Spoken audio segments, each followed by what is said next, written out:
Hello and welcome to Connect to Love here on PRN FM, where each week is an amazing exploration into the many facets of love, oneness, and our connection to the human spirit. I'm Lisa LaRose, and I'm joined by the most amazing co-host, Michael J. Russ. Thank you for joining me for another wonderful adventure. Thank you, Michael. How are you? I'm awesome. How about yourself? Another day, another wonderful adventure, another show. I'm great. My life is wonderful. It is. It's a blessing every day. Every adventure, every challenge, it's always just in the perspective of how you look at things. And we're in the season of magic and miracles and wonder and delight. And I believe every season can be one of wonder, a place where we can be in the magic of the moment and live in a place of miracles. You know, I love to play in the world of miracles. And I think you do too, Michael. Am I right? Oh, yeah. Oh, yeah. Miracle thinking begets miracles. I agree. Yeah. And sometimes the universe will put things in our path that may be perceived obstacles, but they end up being blessings in disguise.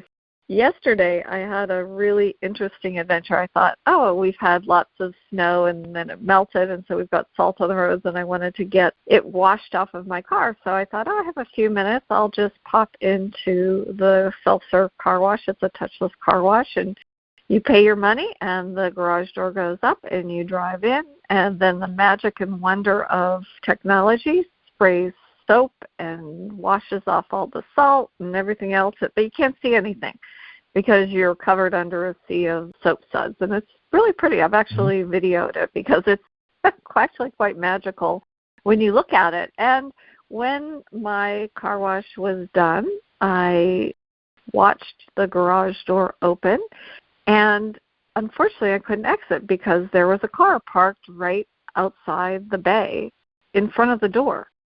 And I've never had that happen before. Usually you can drive out and the dryers dry your car. But so I honked my horn, and this guy that was vacuuming another car came over, and he shrugged his shoulders, and he said, "The lady who was in that car, somebody picked her up. I told her not to park there, but she left." And I thought, wow, now what do I do? That's interesting. I had no idea what to do because I couldn't get out. Backwards. I couldn't go backwards. I couldn't go forwards. And it was really interesting. So I found a side door, and I walked out, and there was an office door, but it just had the name of the company. There was no contact phone number. It said on the door, if you have a problem, slide a note under the door. And I thought, wow, that's not going to really work for me right now. There's nobody that I can call. And they had surveillance cameras, and I'm waving at the surveillance cameras. And then my miracle came. Up to the change machine walked one of the gentlemen who helps me out in the summertime with my lawns. And he said, "What are you doing here?" I said, "My car's stuck in there." And he said, "Really?" And he walked around, and he saw the car parked, and I said, "I have no idea where the lady went. I have no idea who to call. There's nobody." And he said, "I know the owner of the garage. He owns the gas station on another road." He said, "As soon as I get done, I will go contact him, and so he can help you." And I had figured out there was a door button that you could push the button and the front door would open, but if I could have opened up the back door. So in the meantime, I had lots of people that were obviously wanting to do the same thing, go in for a quick car wash, and I had to tell them, I said, "I'm sorry, my car's stuck in the bay. I can't go anywhere. I have to just wait until somebody can get me out." And it was very interesting because at the time the owner of the car wash arrived, the woman came back, and I said, "What happened?" And she said, "Oh, I'm sorry. I thought it was only going to be 5 minutes." Well, it was 45 minutes. But she's gone for 45 minute.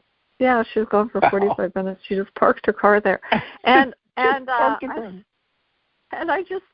I thought to myself, she said, "Well, I'm sorry." She said, "What else do you want me to say?" And I thought, I guess I can have the grace. I mean, it's the holiday season. I don't want to get into a conflict with anybody. And then the owner of the car wash pulled up, and he was in the front, and the woman who was blocking the exit was still parked there. So once she started moving her car, now I could exit. It was just as easy as that.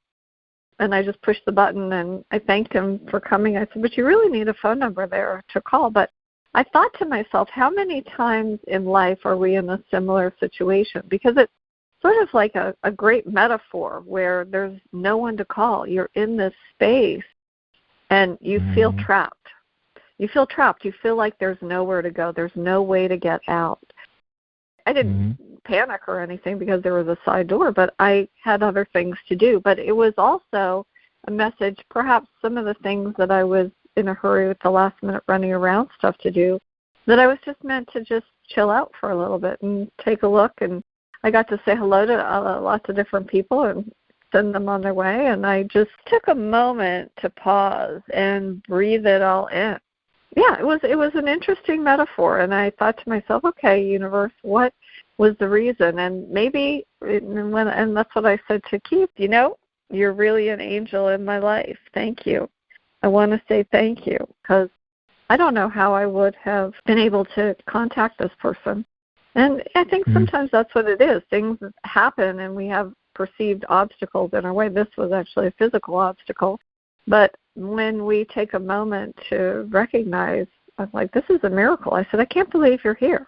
In all the different car washes in the city of Pittsburgh, you picked this one to come vacuum out your girlfriend's car at exactly the right moment that I was in distress. So, but I'm just curious. So have you had any magical moments, miracles that have unfolded, in your life this week? Well, it's really interesting you say that as miracles, and I would consider being completely and totally in bliss the entire day a miracle for most people.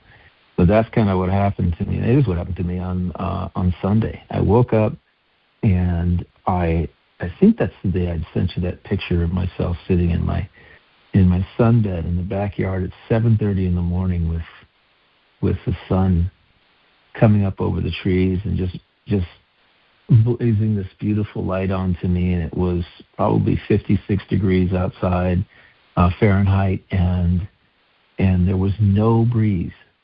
There was no breeze at all, right? No breeze whatsoever. And the beautiful thing about it was pristinely perfect. And I spent the entire day in that mood. I was happy. I told my girlfriend, I said, I don't know.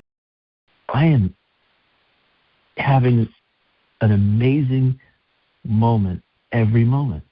We went to lunch. I was thinking about playing golf and didn't get a chance to, but it was just amazing. Everywhere we went, whatever we did, whatever errands we ran, I was just in a blissful state. It just felt such warmth and connection to everything, everyone, every living thing, every inanimate thing. It was insane. It was beautiful. And it went all the way through until I went to bed. And I know it's how I get up in the morning and set an intention to be, right? That's really what I want to do with my day. And I start thinking, I was living it. And then I said, this is amazing. I'm just in the midst of it, just enjoying being in the midst of the feeling, no matter what we did. It was absolutely beautiful. It was magical. And I just had it was like something I don't know, something out of a movie, so to speak, with regard to having this being inside this person, observing myself, stepping outside myself, observing myself having this blissful time. But I just felt great. I couldn't do anything that was wrong. I had no judgment. I just let the day unfold the way it was supposed to unfold. If it was someplace we needed to be, or if we were in a little bit of traffic, no big deal. Right? It's cool. Watching the birds all the way through the walk at 10 o'clock at night with my corgi. Beautiful sky, night sky, looking at the same planets and constellations that I look at every day, every night when I go take him for a walk late at night and in the quiet of the evening. And I guess it was a total state of gratitude and happiness and joy and bliss. It was everything combined into one little package for the entire day. So That was my miracle. That's beautiful. Actually, I could feel your vibe from the photo you sent me. I could feel the sense of peace that you were experiencing just to see your toes in the sunshine. It felt so good, and it made me feel so warm, and made me think of the quote that we talked about last week, that beginning again starts with the simple act of turning your face towards the horizon and choosing sunlight, because although I couldn't see the sun and see what you were looking at, there was an incredible sense of peace, which is really a blessing. You are. We hadn't seen the sun here for a few days, but we have blissful warm temperatures now. You are going to have a warm Christmas. I know. It's going to be 74, 75 degrees for the next 6 days down here. And I'm like, are we in Northern California? No, this would be Northern Florida? Yeah, we are. And it's just, after having cooler temperatures down into the, high 30s last week, it just flips around. That's the reason why I love living here, is you can get that opportunity in the winter. And we did have the winter solstice weekend. We did just have the winter solstice, and the days are getting longer, and it's such a magical time of year. If you look up, the stars are that much brighter, and it's just a place to be in awe and wonder. I can't wait for the winter solstice, because it signals that we're on our way to summer again. It signals that winter is, for here, winter's not half over. People have been experiencing some really cold weather in the north, and weather patterns have been changing around the world, where places that were warmer are getting cooler, and places that were cooler are getting warmer. And so we're having to get used to some patterns. And I think just taking it in stride is a good thing, that it's just the way things are, and we take every moment as we can get it. If it happens, to be cool, we operate under those circumstances just like if it was warm.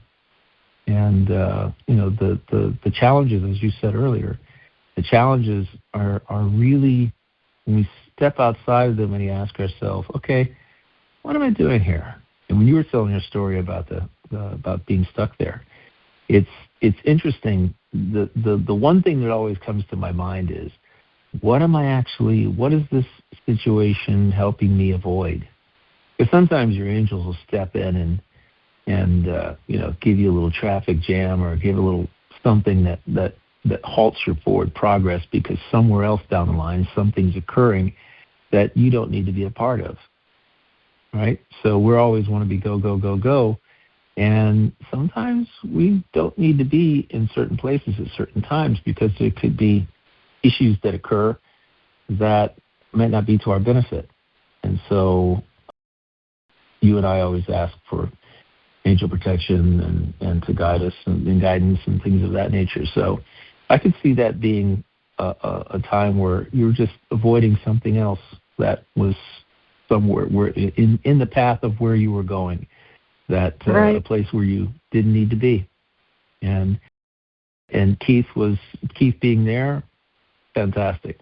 It's just icing on the really cake. Was an angel. Icing on the cake. Yeah. And you're right, Michael, because we spend so much of our lives rushing from here to there, and we don't oftentimes recognize that we're busy being busy, and our schedules are full, and we sort of, in that rush, we miss a lot of the magic that we're here to be alive for and to experience. And I think that stranger, even though there was an apology, when I looked into her eyes, there were so many different ways I could have reacted in that situation and gotten angry and whatnot.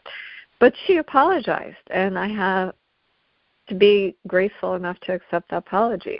She said, I only thought I was going to be 5 minutes. I said, well, you're a lot longer than that. But it was okay. Yeah, it was. It was. In some ways, and when you mention the solstice, the winter solstice is always, even though it's the longest night of the year, it's also one of my favorites, because I know it's kind of like the clock stops at that moment. It's the bewitching hour for me. And I always look up at the sky and recognize that the light is coming back. The light is coming back, and it's sort of that beginning again that we spoke about, that it's that welcoming in of the new and what that new episode will bring. And it's sort of like not, and I thought that was really interesting, is I even asked the gentleman who owned the car wash, I said, why don't you have a phone number there for emergencies? And he said, well, I'm working on that. I thought, well, there's lots of other things that could occur, and somebody may want to get in touch with you. But I thought to myself, well, he's sort of in a space where he's not wanting to be disturbed in his day by perhaps trivial matters. And there was a time when we didn't have cell phones that you would have to leave a message on an answering machine or slip a note under the door. And it's kind of like, it was kind of surreal, sort of journeying back to another time frame and looking through the lens of maybe a simpler life. We're so used to our devices where we can access almost anything at any moment that sometimes we forget what it means to be in the magic of the moment. And it's a good. I agree. No, that's what I would call a blessing and sometimes a curse, because when you give people access to you at any time, it's a challenge to be in a space, in the space you want to be in for an extended period of time. And so I know I've probably said this before, but my phone ringer is never on. And I have a sleep mode that only has two exceptions: my mother, my sister, and my brother. That's it. And so they'll ring through if that's what that means. Basically, you can set your sleep mode for people who can ring through with that. But aside from that, as few notifications as possible, few dings as possible. We have to be able to maintain control over our moments. It's just my view. I express it to other people that you want to be in control of your time. You want to be in control of, more importantly, your feelings and thoughts and inner conversations. When you're in a space that is pristine, and blissful, like I was on Sunday, you want to have the choice of not being interrupted. That's just plain fact. When you're engaging with people, you want to be present.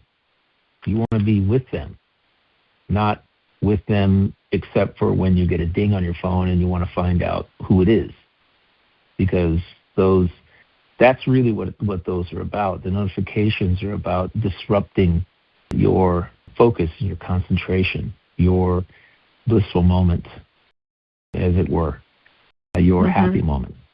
That's really all they do. There's really nothing important. They just want access to you. They want they want your time. And that's what these devices nowadays give them the opportunity to do. Advertisers or whomever, people who you don't even know are contacting you. I get these messages on my phone that say, "Hey, what are you doing tonight? You want to get a drink?" And I'm going, "Who is this person?" And I don't know. I get those a lot.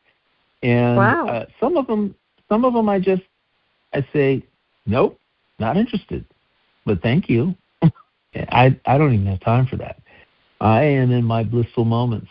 In blissful moment, I'm hanging out. I'm doing something that I enjoy, and those particular unsolicited texts are just, in my view, I can use this judgment, nuisance.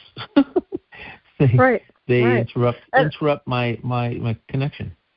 Yep, you putting your feet up and enjoying the sunshine, and that's what I really loved about that photograph, Michael. It was a great reminder to just be in the moment. You were not doing anything. Maybe you took a picture. That was you just doing that. But for the most part, you were being. You weren't being distracted by what was coming around the corner or on your phone or whatever, you were really appreciating the moment. And I think that oftentimes the miracles that we've been waiting for are actually all around us, but we've just been rushing by them. So often we spend our lives rushing. We're busy being busy, keeping our schedules full, and in that rush, we miss the very magic we're alive to experience. We miss the magic of a moment, the miracle of our own breath, the wisdom whispered by the wind, and the connection in a stranger's eyes. And it can even be as simple as reconnecting with a friend or a loved one who we haven't seen in a while. And that was what was so interesting about the situation that I was in the car wash. Because had that door opened and I was able to drive out, I may not have seen Keith, and I was able to wish him a happy holiday. There you his go. son was check in because it's not the summertime, so I'm not seeing him on a regular basis. And we were able to touch base. He was a neighbor of mine before he started helping me out. He now lives in a different part of the city. So our paths don't cross that often. So it really was quite miraculous. And I thought it was also, even a good reminder for me that connection lives in the now. Love is experienced in the now. Peace is experienced in the now. And that's really where I was. I wasn't agitated. I felt bad for the people who wanted to get in the car wash, and felt like I was obstructing their path. However, I made time to reach out to everyone that was waiting patiently in line. And I explained to them about what was going on and that I was waiting for the owner to show up. And I didn't know how long I would be stuck inside the car wash. And people were very understanding. And that's all I could do. Me rushing around and, frantically jumping up and down at the cameras or not trying to knock them or anybody, or right? banging on her car. No. And I just sort of let it go. And it's like that recognition that it's already happening. Everything's already happening. The universe is already orchestrating a way to get me out of that garage. It was fantastic. Exactly.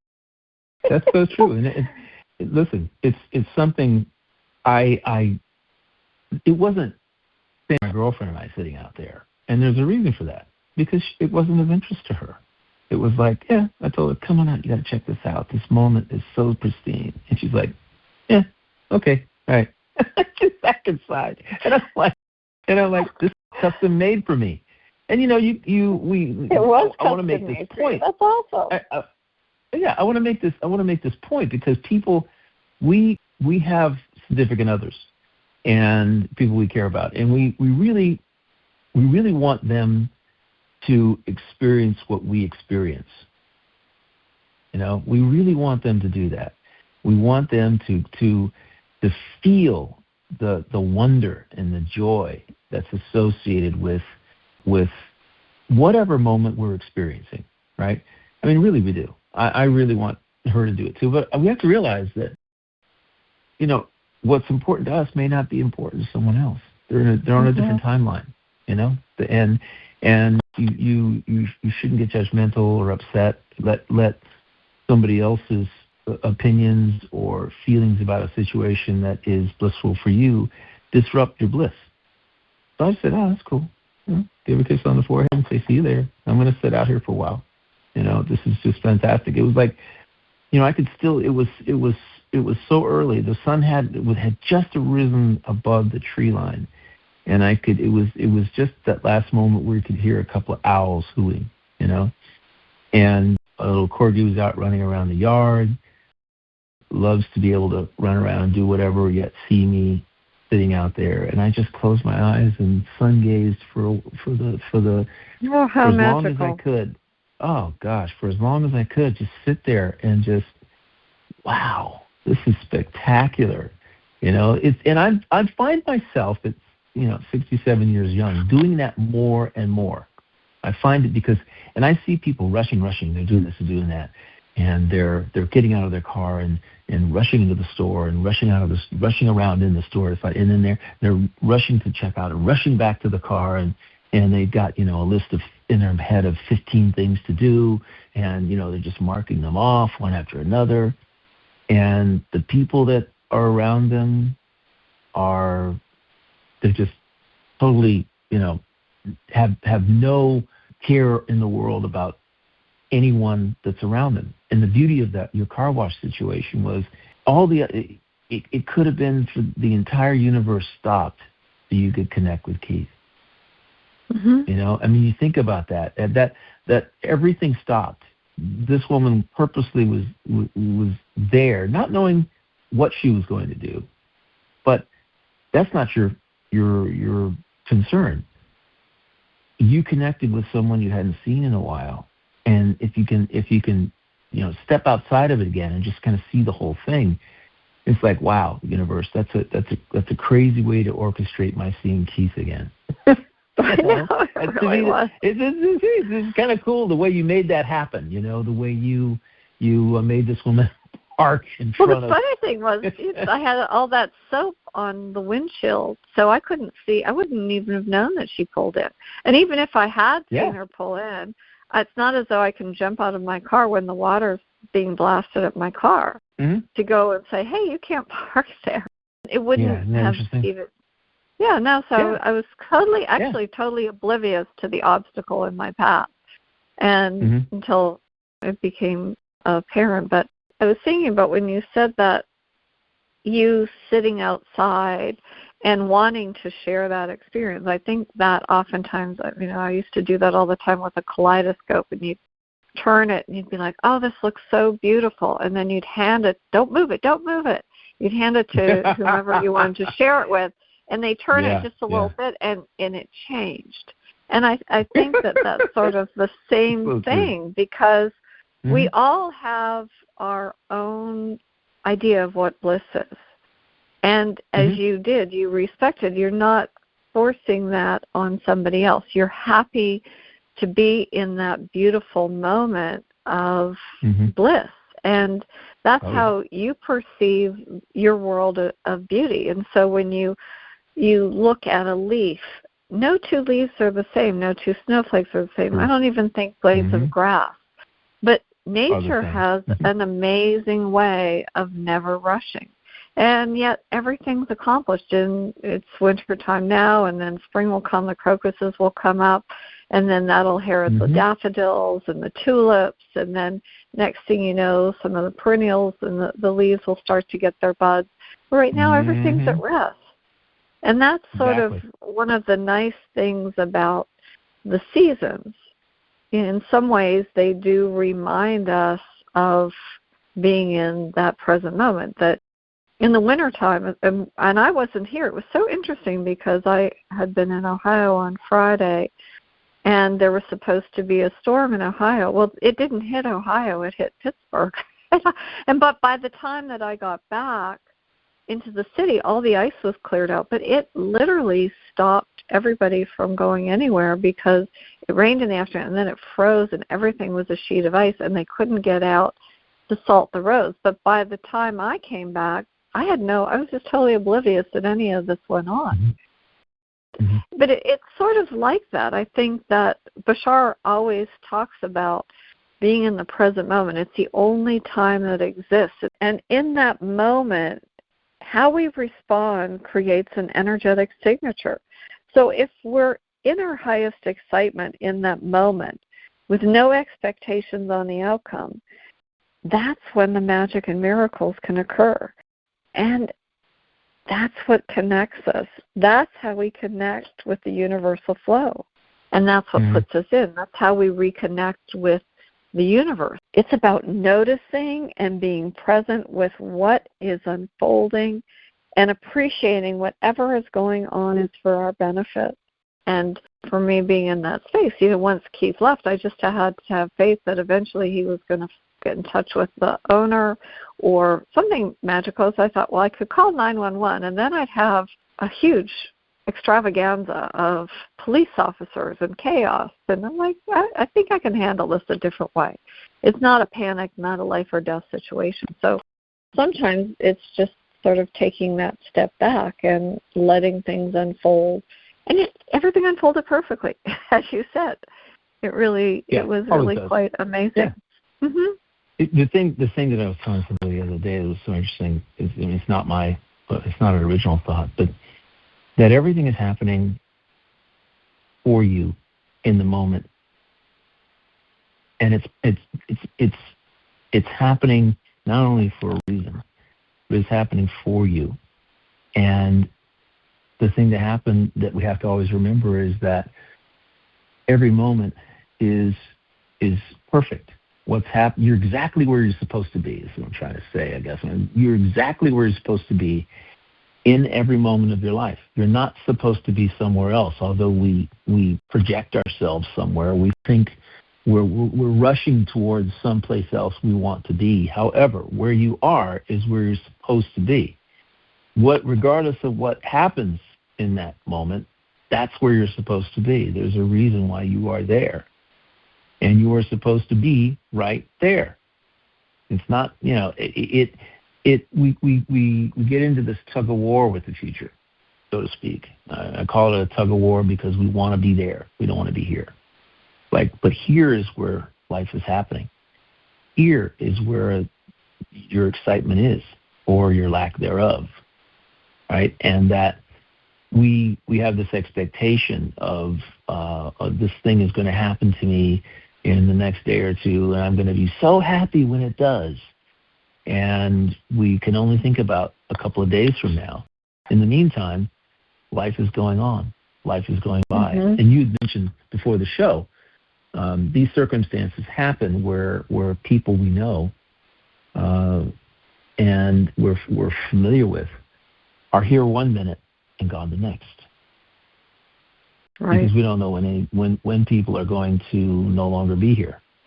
We don't know when their soul is ready to leave, when their mission is over or whatever. It's their exit point, their soul's exit point. So we think, everybody's going to live forever, but no, that's not always the case. We don't have any idea how long someone's going to live.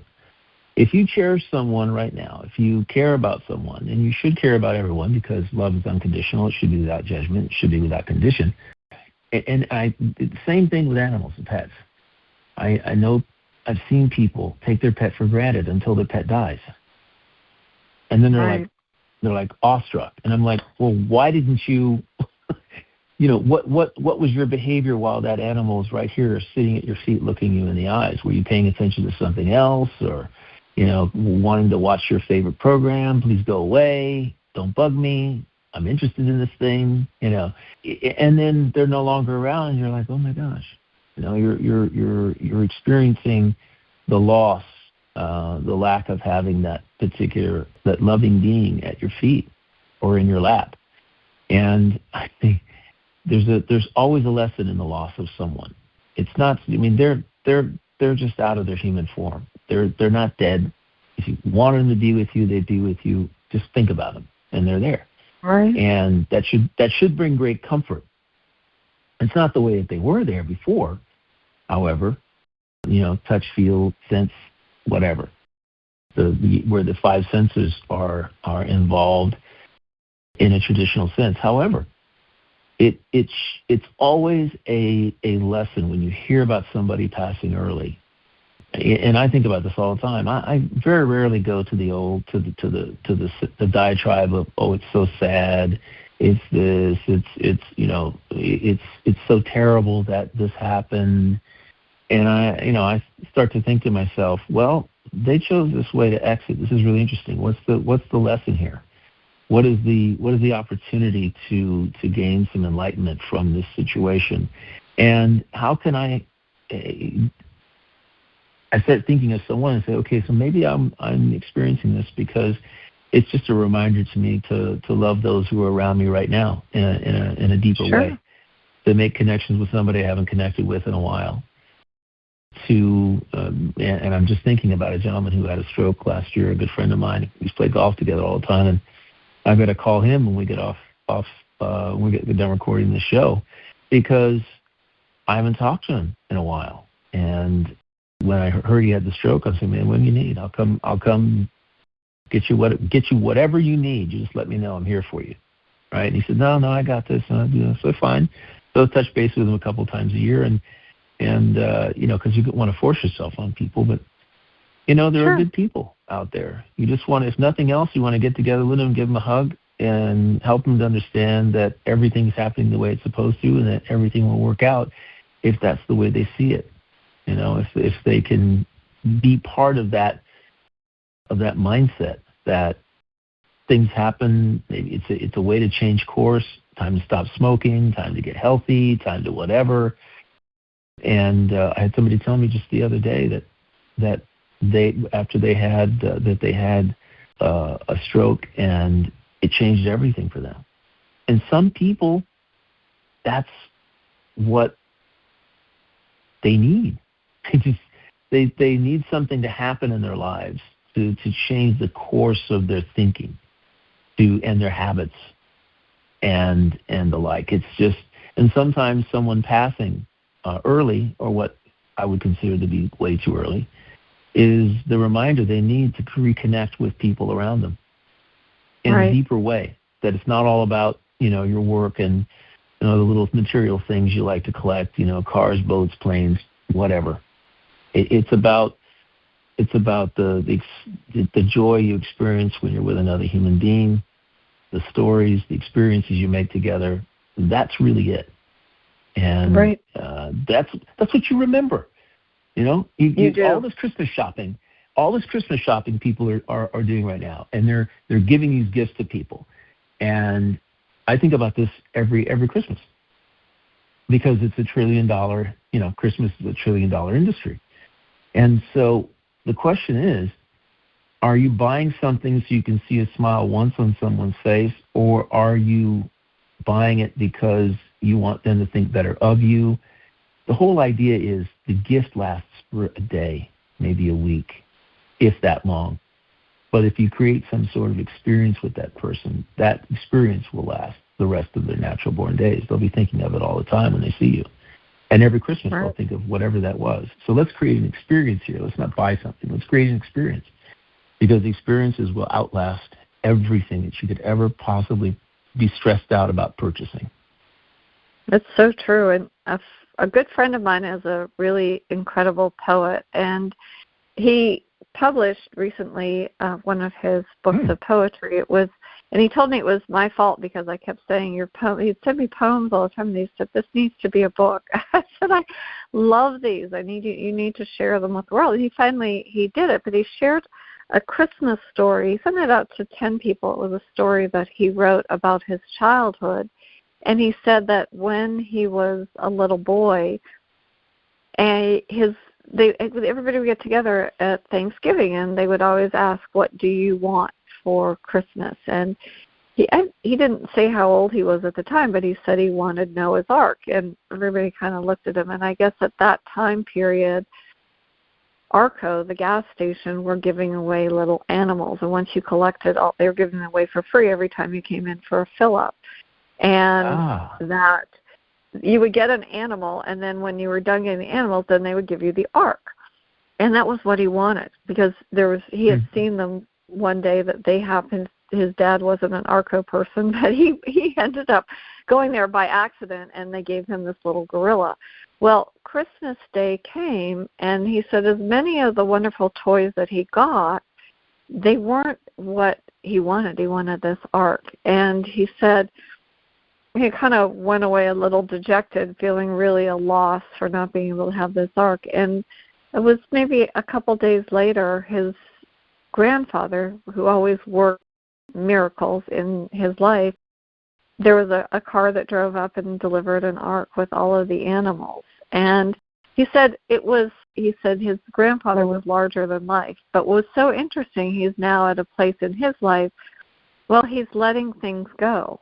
And he's letting things go. But the one thing that he's held on to is this gorilla, because it's that connection with his grandfather and those memories that are so cherished. Mm-hmm. It wasn't a grandiose gift. It was the love that went into not wanting to have this little boy disappointed and making things possible for him so he could enjoy the joy. And I think that that's really, and I think that that's it's a big part of it, that joy is something that can arise through being present. His grandfather was really present and could feel the disappointment of his grandson. I think sometimes we're so busy we forget to notice those little things. As you said, it's like there's not a lot of thought, and I'm a big person about creating memories, create an experience for somebody. There's lots of things that you end up collecting over your life, and when you're younger, it's like you get as much stuff as you can, and then you get to a certain point, and it's like, okay, now I've got to pass this on to somebody else. But sometimes we'll hold on to things because it's that memory and it's that love, and that's what it was a beautiful Christmas story, because that's exactly what he said. He said it wasn't about the gorilla, it was about the love, and that's really what this season is all about. And it should be all throughout the year, not just, it's really sweet. Every day. Every day should be about the love of yourself, love of those around you, love of the little creatures that you surround yourself with, love of the experiences that you craft for yourself. It's interesting because I know some people who that I see on occasion, and they're always they're in the gym every morning for like an hour and a half. They're in the gym. They get up early. They go to the gym. Nothing wrong with that. And I ask them sometimes, what's your motivation for going to the gym? And one of them said to me, to not look like I used to look, and because I really didn't like that person. And I'm going, okay, that's interesting to say that. And another person would say their answer was really based in fear of if they don't go to the gym, they fear what they'll look like. And I'm like, okay, that's interesting too, because people have all kinds of different motivations. And someone taught me long ago to make sure that the motivation behind doing something was love-based. Make sure that it's not lack, it's love. Because and joy and fun and peaceful and exciting, that those positive feelings and emotions are much more gratifying and a bigger reason to go be and do. I tell golfers all the time, if you're dreading going and playing golf because of the way you'll play, maybe you need to find another sport or change the way that you're approaching the game, because those are the two choices that you have: either quit or change your mindset.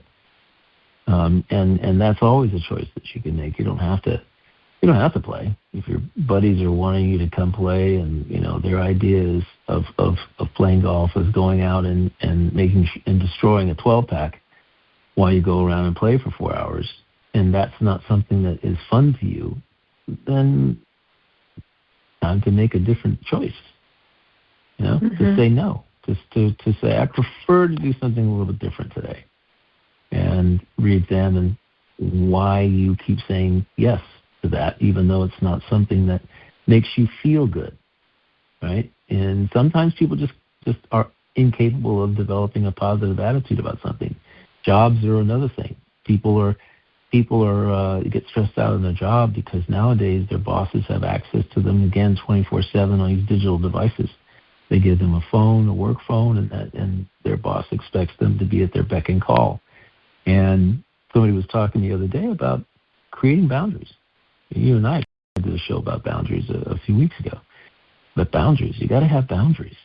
And you've got to be able to craft your moment of joy, and which positions you for the miraculous.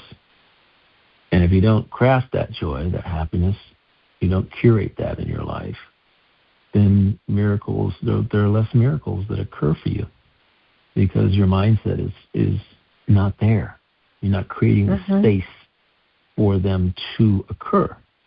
And it's all about the way that you're perceiving your life. And one of the things that is most valuable is the thing I get the greatest joy out of is laying in bed until the corgi jumps up on me and wants to start blue biting me all over the place.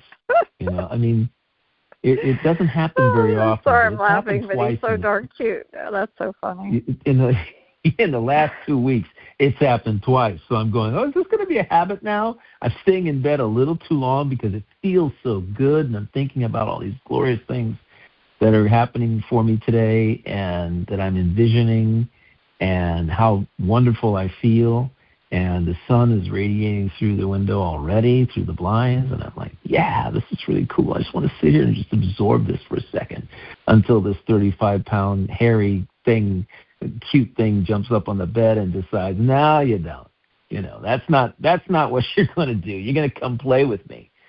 And so it's pretty forceful about making it happen, right? There's no way you're going to lie in bed when you got a corgi trying to bite your hands. No matter where those hands go, they're going to find them under the covers, and they're going to, it's just funny. It's a funny diet. I just laugh. I just laugh out loud at this whole at his little intensity, and it's just fun. It's a great way to start the day off. It's different, I must say, but it's one of those things that I've come to love and enjoy, and it's a great way to start the day. And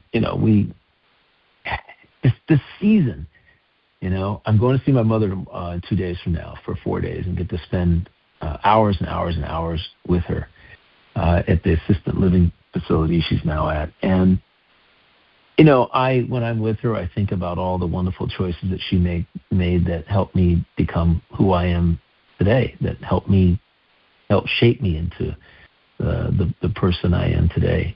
And the things that she said that still stick with me from 60 years ago, right? And it's wonderful.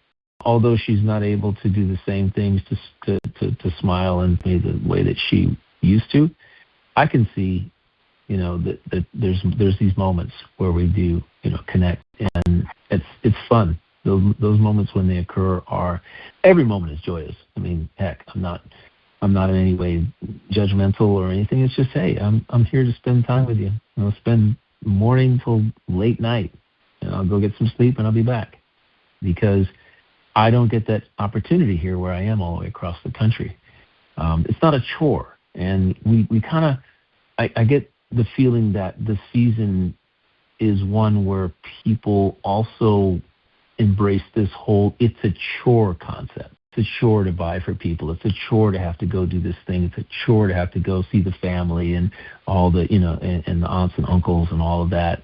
And I would just wish for them that they would shift their perception to just one of love for themselves, love for the people that they're around, family, friends, whatever it may be, and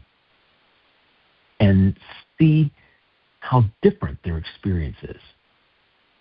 Where they let things go. They let the preconceived ideas and notions about how they think people are going to behave and how they behaved in the past or for many, many years. Just forget all that. Drop all that. Come in with a blank slate and love in your heart and see a different picture than the one that you've conceived of every single time. The way you think somebody, when you ask them a question, is going to respond, and all of that. And just experience it differently. Because when you experience it differently without the perceptions that you've had previously about every individual, the judgments you've had about them, when you drop all that veil and just see them for what they are, literally balls of light in the suit of clothes that they're wearing. Whatever age that is, whatever body type that is, whatever it is. It's just light beings around you, and just see them differently, and don't respond in the same way that you've done in the past. Respond with love and kindness, gratitude. Put your hand on their shoulder and say, "Hey, glad you came," and see what they say. People think they know how you're going to respond, what you're going to say, because in the past you've always said this thing. So every time I come, whatever, when your aunt pinches your cheek when you're, 45 years old, like she used to do when you were 7, look at him and say, I love that. Instead of, oh, don't do that. Say, I love that. And I love you for doing it. And just shake people up. That's the beauty of it. Just shake people up. It's just be loving when you're going to these situations and circumstances, meeting with people and having a meal, Christmas Eve or Christmas Day or New Year's Eve or New Year's Day, whatever. Whenever it is, do something different. Shake it up. Come with love and joy. Yeah, and as you join with the people that are at the table, you really want to appreciate being in the now with them, because you don't know who may not be at that table the following year. And that's when you really appreciate it. And I don't know if you remember from the teachings of Neville Goddard, he had a really incredible concept of living from the end, and it stemmed from the idea that there was no future. It's just a concept. And we must occupy that feeling, that space of being fulfilled in the present moment. That there's no time to wait. It's that time where we feel that peace and that love and that connection and that joy with the people that we're with. And hopefully people will put down their devices and be present with the people that they're sharing that meal with, because you don't ever know. And to be able, it's a gift, really, every time you have an opportunity. And the same thing, even seeing Keith. I don't know that he'll be available next summer. I hope and pray that everybody stays safe and that I'm still out here and everything is great, but I don't know. True. And so it's just very powerful to have the reminder of being fully present. And sometimes all it takes is just that breath, the breath of presence. When you pause and you just sort of say, I'm here, and then you take a look around, as you did, in your yard, in the sunshine, with your feet up, and you were fully present, and you were really there. You inhaled all of the beauty that was around you in the sunlight. And I'm sure on the exhale you thought, you know what, this is enough. There was no wanting more. You were so much in peace, because I could feel it from the photograph that you sent me. It was beautiful. Really was. Yeah. You just want to be there and you're joyfully being there in that moment of perfection. And every moment is perfect. Sometimes we think it isn't. Perfection is every moment is perfect. When I was talking about the meeting family for dinner or for whatever it may be, having a family dinner with friends, whatever. We have a Christmas Eve sort of a dinner celebration, walk in, walk out, invite neighbors, come to enjoy. And I like to sometimes just stand and look at everybody. They're conversing with other people, they may be eating, they may be doing whatever, but just stand there and be an observer of everyone and see all the joy that's in the room. The laughter. Just experience it, just soak it in, because it will change in the next moment. Soak in that moment. Be fulfilled, as you said with Neville Goddard, be fulfilled in that moment. Be joyful in that moment and grateful in that moment for where you are and who's there and all the things that are going on. And just revel in it. Just step outside of it. Without feelings or judgment or anything like that. Just stand in the corner and just watch it for a second. Just look around the room and see what's unfolding. And again, be grateful that you're there. No matter how you feel about the people in the room, you can always shift those ideas, shift those perceptions, and change the way you feel. And I was telling a friend of mine the other day, I asked him, I said, okay, so you've been with this young lady for how long now? And he says 25 years. I said, so when was the last time you said, I love you? I care about you. When was the last time that happened? Because you can get caught up in a bunch of other things, and he was caught up in a bunch of other things. And he says, oh, my gosh, I can't tell you. She's this, she's that. I said, well, of course she's this and that. And you've turned around and you've adopted that as the way that she's always going to be. But the bottom line is you're together with someone, and you're together with someone for a reason. And I'm sure that reason is love deep down, but it's been covered up by all this other stuff, right? Layers of other. I called it like paint. Like, got to get back. You got to take those layers of paint back and off and get back to the original color, right? Because now there's like 6-8 layers of paint on top of it, and on top of the way you used to feel. And the question you have to start asking yourself is, how do I remove these layers of paint, and how soon can I start? And it starts by shifting, by forgetting everything that's occurred and going back to the beginning and starting all over again. Why were you originally together? Why did you get together? And that reason may not exist anymore. However, the idea is to reconnect on some level. It'll be a different level than it used to be, because those days you're not the same person. Those days don't exist anymore. That was the past.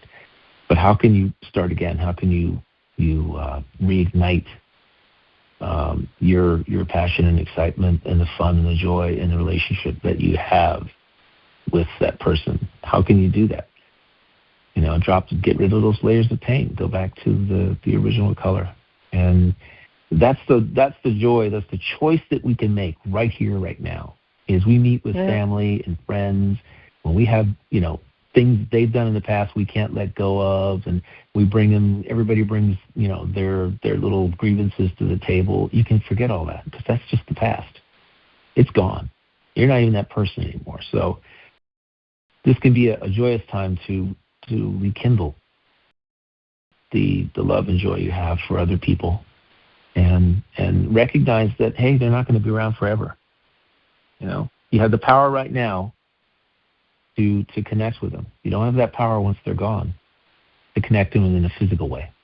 So I always remember that, because that's what's really important. It's not the gifts, it's not the giving, it's really the connection you have with the other people that are around you. And that's the only thing that really matters. You connecting with Keith, you connecting with my buddy up in New York, and that's it. It's so what we beautiful. have. Mm-hmm. Yeah. I can actually just visualize you, Michael, being in the room and just stepping back and feeling your heart as you look around, and the appreciation you have for that love and the laughter and the fellowship and whatever else it is that unfolds, the food or whatever, the music. I'm sure there's going to be there, but I think it's a great reminder that wherever you are, we have that choice, and choose to be happy, as Carol Collins and the teachers say. We don't have to wait for the goal to be happy. We choose that thought right now, and that creates that behavior of bliss, and that's how those miracles unfold. And I'm sure that as you're watching, you're smiling on the inside, and then somebody catches your eye. You're like, hey, what's he smiling about? And it sparks another conversation, right? Exactly. But it doesn't, and it's just that easy. And that was one of my favorite episodes with Carol, where the teacher said, it's just that easy. It's easy, but we choose something different. So choose those happy thoughts. Choose the loving thoughts. Life is a series of now. We just are in the now, and we don't want to miss it. We don't want to miss life. We don't want to miss the magic and the miracles. And we can choose that sunlight to be here, to be present, and to let those miracles unfold. So I'll be that fly on the wall watching with you, Michael. There you go. There you go. Another week, another hour's gone by, and I appreciate it. Thank everybody for listening, really. I'm so appreciative. Stay safe, and until next time, stay connected, stay in love, and peace out.